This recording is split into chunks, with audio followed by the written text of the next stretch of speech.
بسم الله الرحمن الرحيم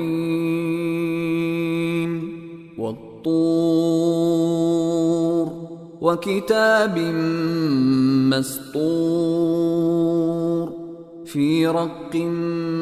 منشور والبيت المعمور والسقف المرفوع والبحر المسجور إن عذاب ربك لواقع ما له من دافع يوم تمور السماء مورا وتسير الجبال سيرا فويل يومئذ للمكذبين الذين هم في خوض يلعبون يوم يدعون إلى نار جهنم دعا هذه النار التي كنتم بها تكذبون أفسحر هذا أم أنتم لا تبصرون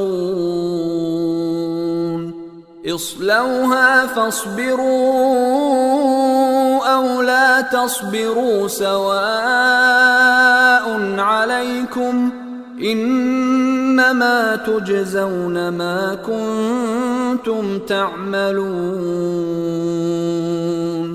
إن المتقين في جنات ونعيم فاكهين بما آتاهم ربهم ووقاهم ربهم عذاب الجحيم كلوا واشربوا هنيئا بما كنتم تعملون متكئين على سرر مصفوفة وزوجناهم بحور عين والذين آمنوا واتبعتهم ذريتهم بإيمان ألحقنا بهم ذريتهم وما ألتناهم من عملهم من شيء كل امرئ بما كسب رهين وأمددناهم بفاكهة ولحم مما يشتهون يتنازعون فيها كأسا لا لغو فيها ولا تأثيم ويطوف عليهم غلمان لهم كأنهم لؤلؤ مكنون وأقبل بعضهم على بعض يتساءلون قالوا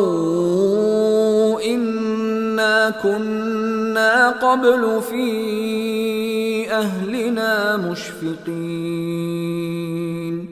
فمن الله علينا ووقانا عذاب السموم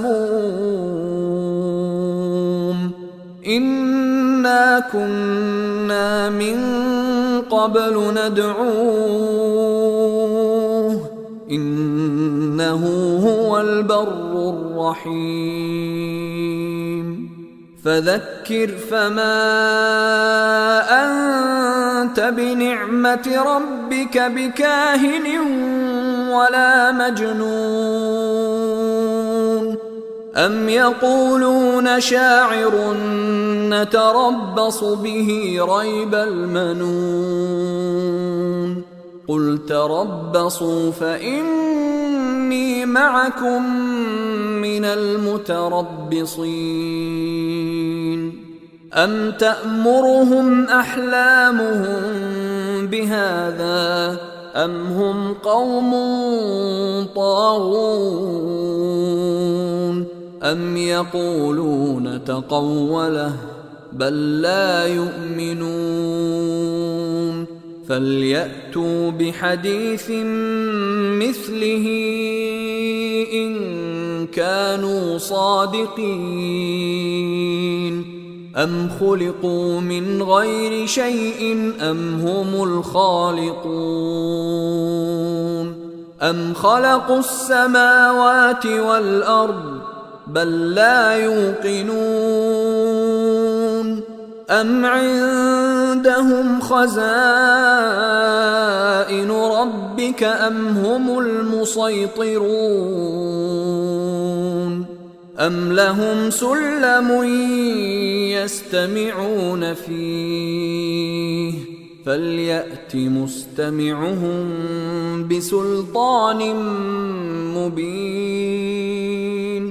أم له البنات ولكم البنون أم تسألهم أجرا فهم من مغرم مثقلون أم عندهم الغيب فهم يكتبون أم يريدون كيدا فالذين كفروا هم المكيدون أم لهم إله غير الله سبحان الله عما يشركون وإن يروا كسفا من السماء ساقطا يقولوا سحاب مركوم فذرهم حتى يلاقوا يومهم الذي فيه يصعقون يوم لا يغني عنهم كيدهم شيئا ولا هم ينصرون وإن للذين ظلموا عذابا دون ذلك ولكن أكثرهم لا يعلمون واصبر لحكم ربك فإنك بأعيننا وسبح بحمد ربك حين تقوم ومن الليل فسبحه وإدبار النجوم